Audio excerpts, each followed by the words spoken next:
Hello, good morning, good afternoon, good evening. You are all welcome to this video lecture on Introduction to Guidance and Counseling in Education. First of all, I would like to thank all my students at the university and those who are at the training college within Ghana and outside Ghana.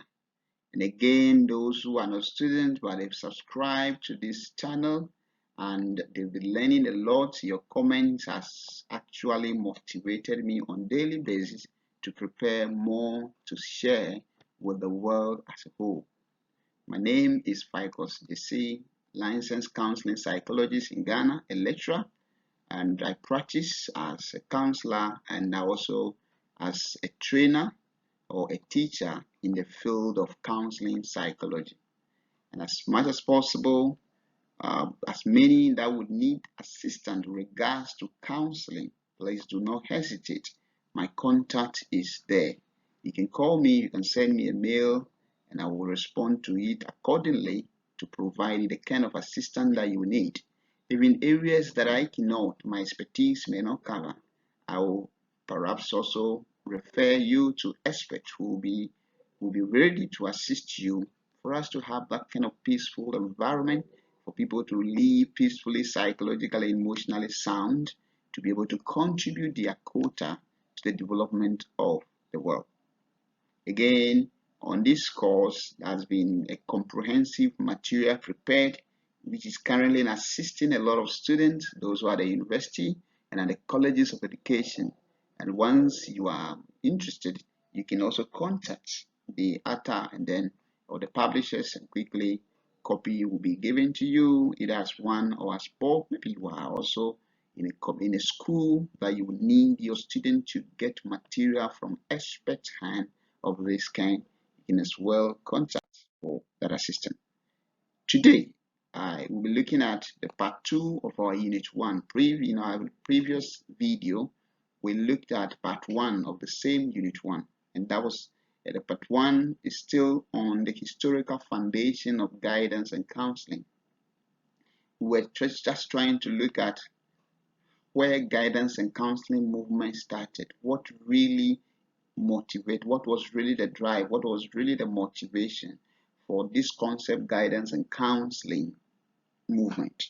Again, I just want you to know that as you are hearing this concept perhaps for the first time, and you are going to hear it for the first time at a lecture hall, take it that it is not now. This is how far it has come to, and you are hearing it today, or you are being introduced to the concept. This means that the concept is so valuable because when you look at the history behind the introduction of the concept into humanity or to the society, to our country, to our community, its primary aim is to help the individual to function optimally. It's very important to notice that.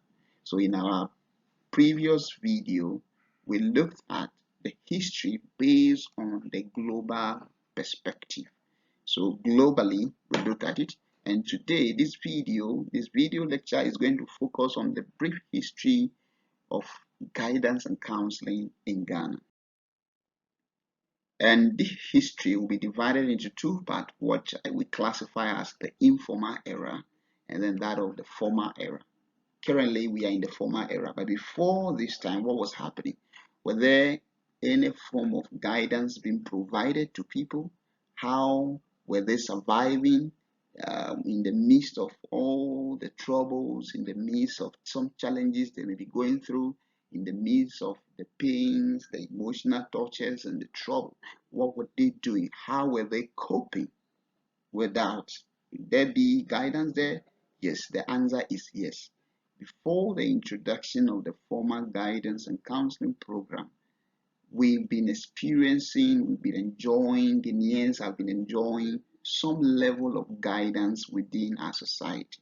Although it might be something that may have some gaps that the formal one is expected to fill, people were receiving these services and it was helping them. So the guidance and counseling movement in Ghana started as a voluntary service, and as such, because it started as a voluntary service, It was being provided by elders in the society, chiefs in the society, queen mothers in the society, clan heads, our parents, our brothers and sisters. These were the individuals who were there to assist those who were in problem.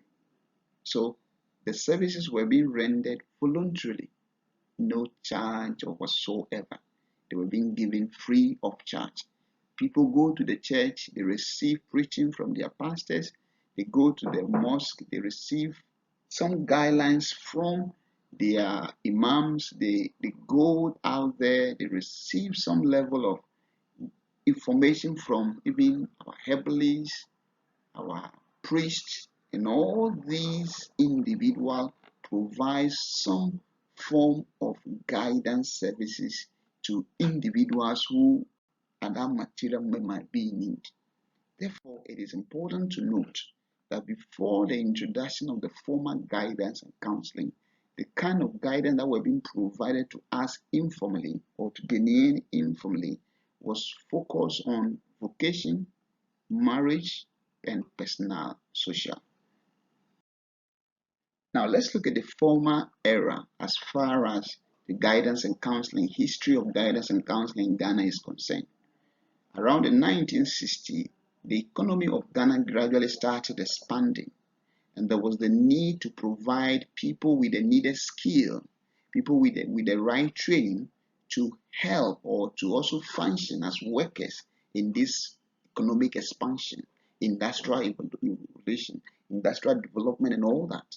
So there was the need to relook at the educational setup, the educational system being practiced in Ghana. And therefore, the guidance and counseling program was introduced to the school. The basis or the reason behind it simply because within the school system, that is where we are going to receive the younger ones who will be the future leaders of this country, who will be the future directors of this economy. And therefore, there was the need to look at how to assist this younger one, how to provide a kind of education, a learning environment that will be better for people to grab these skills, this concept, people to understand, people to be able to go through the training program, how teachers will package their lessons, how teachers will be able to make a major impact in the life of this younger generation. And therefore, heads of schools, headmasters of schools were asked to provide some level of guidance, school prefects, especially to those who were in the boarding system. And around that time, around 1961, apart from what was introduced into the school, within the community, about 30 employment centers were established in our communities, Ghanaian, some selected communities. What was it for? This was to help even those who were not able to enter into the formal school system to receive some career guidance that would help them to be able to make a meaningful decision in terms of their career choice. Because if the youth in the society are not guided properly, what about those who are not able to go to school? Within the society, those who are not able to go to school are being assisted by these employment centers as to how to enter into a vocation. By 1973, about 6 Ghanaian experts who were trained outside the country came down because these individuals were trained in the provision of guidance services. They were trained to become experts who also come and train teachers in the area. Then around 1976, there was a major support for the guidance and counseling movement in Ghana.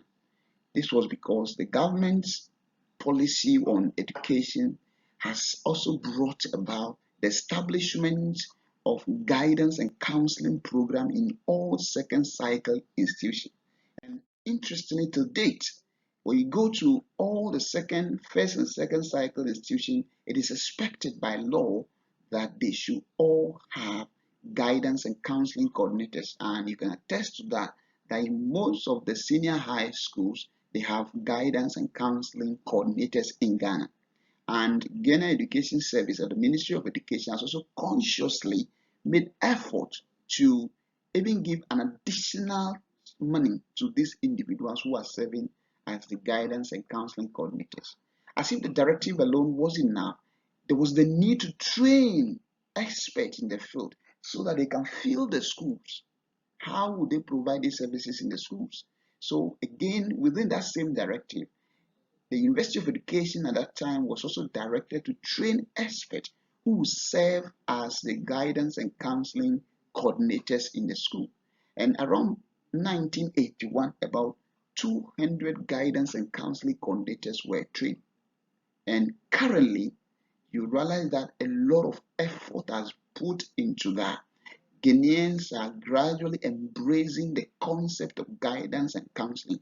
And in our schools, from the primary level to the tertiary level, you realize that there are guidance and counseling coordinators who are helping both staff and students in the provision of guidance services, so that the kind of education that we are looking for, the kind of manpower that we are expected to train, we are get from these universities or from our schools to come and being trained holistically. Date, Ghanaian system has embraced guidance and counseling so much that you can study the course from the first degree level to the PhD level. You go to University of Education Cape Coast, University of Education Winneba, University of Cape Coast, you go to University of Ghana and other private universities. All these universities are running guidance and counseling program. What are they doing? What is it for? They are doing it to help train a lot of experts in the field of guidance and counseling services. So today, there is also a licensing body in Ghana. These are some of the achievements so far, and therefore you cannot practice in Ghana without being guided or being licensed by a professional body. That means that Ghana, we have come very far. Looking at where we started from the informal state to this far, we've done a lot to make the movement of guidance and counseling concept come to stay. And please, as much as possible, as you are going through training to become teachers, it is important for you to know that the students you are handling, you are their guide. They are looking up to you. Give them the right guide. That is what this course will carry you through. And as we continue, other units will come, other sections will come. We understand the concept better and what our role, the specific things we are to do as teachers to be. And in that sense, we can have a peaceful society. Thank you once more for listening to me.